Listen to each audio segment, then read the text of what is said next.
Hi guys, I'm Joshua M. Samson and this is my video diary entry number 3. Nung nakita ko sa FB group na magkakaroon ng quiz bowl at kailangan mag-form ng group para dun, natakot ako na baka hindi ako magkakaroon ng group mates kasi nga wala akong kakilala dun.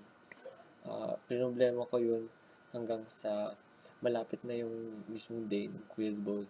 At dahil nga doon, hindi ko gaano napag-aralan yung mga sinend na PDFs.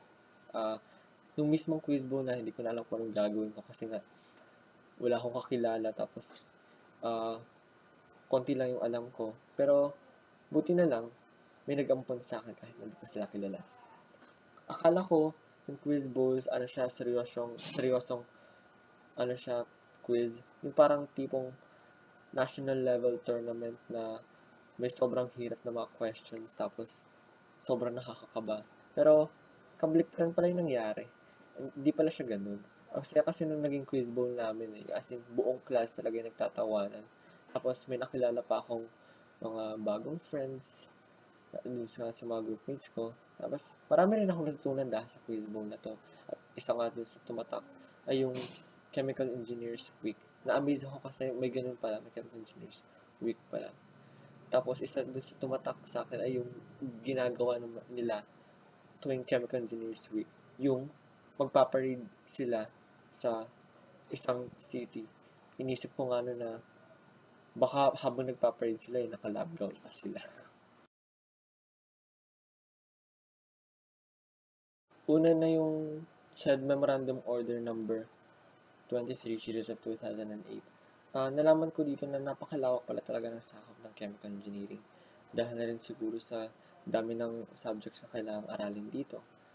Mahirap bilang isang estudyante, pero dahil dito, mas madali ang paghahanap ng trabaho dahil na rin sa lawak ng course na to. Sunod naman ay yung RA number 9297 o yung The Chemical Engineering Law of 2004. Pagkatapos kong malaman kung ano talaga to, medyo natakot ako na maging chemical engineer. Baka kasi konting pagkakamali ko lang makulong agad ako tapos mawalan ako ng future and everything.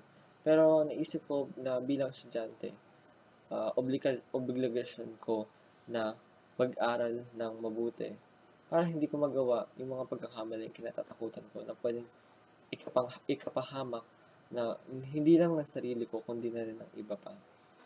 Hindi lang to yung kinatatakutan ko. Ang isa ay yung licensure examination.